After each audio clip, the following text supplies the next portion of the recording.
tensyonado ang flag ceremony ng mga tauhan ng Philippine Drug Enforcement Agency o PDEA. Nagkasama kasi sa naturang seremonya ang isang PDEA agent at ang hepe nilang inakusahan niyang isang duwag sa pakikipaglaban sa mga sindikato ng droga. Ang naturang opisyal, sinagot ang paratang. Nakatutok si Mark Salazar. Sa flag raising ceremony at panunumpa sa kanilang tungkulin kanina, tensyonado sa Philippine Drug Enforcement Agency o PDEA.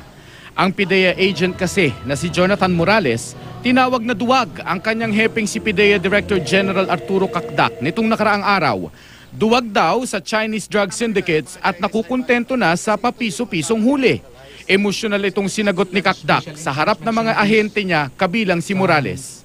Kailangan malaman ng ating mga kababayan ang katotohanan alang-alang sa mga kasamaan natin na tinataya ang kanilang kaligtasan at buhay para masugpo ang problema sa droga.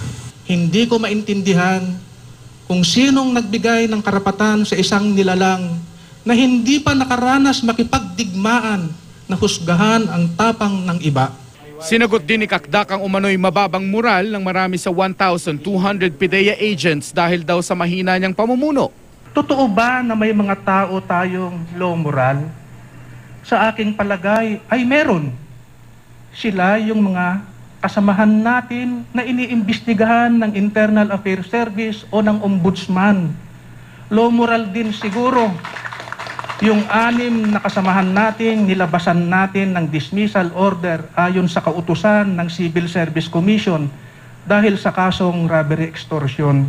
Kabilang daw si Morales sa grupong kinasuhan dahil sa pangingikil umano ng 8 million pesos sa isang suspected drug dealer.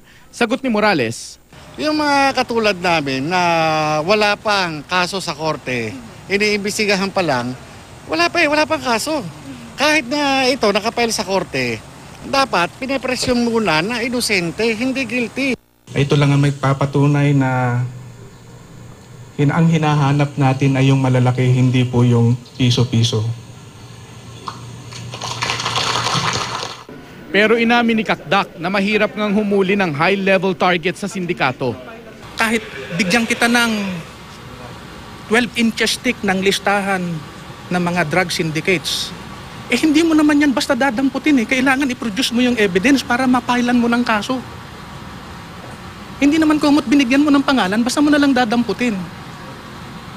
Kailangan mo mahuli natin sa akto na may hawak na droga. Pero may isa pang ipinag-ingay si Morales, ang appointment sa PDEA bilang Assistant Secretary ni Rene Orbe na dati raw nasa PDEA watch list. Dahil ba doon sa naging trabaho mo ay presidential guard nung panahon ng dating Pangulo? Di ba? Oh. Hindi, dapat dito, tinitignan mo na yung pagkatao ng mga ipinapasok dito. Hindi naman siguro bobo yung mga selection board. Lahat, nag-submit ako kay General Gutierrez ng mga clearances ko. PNP, NBI, PDEA. Na-cleared ako. I was not involved as cuddler, whatever illegal drug activities. Hindi raw titigil si Morales sa pag-iingay hanggang umabot sa isang congressional investigation. Hindi naman daw siya balak pigilan ni Cacdac.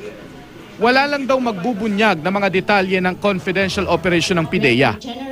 Mark Salazar, nakatutok, 24 oras.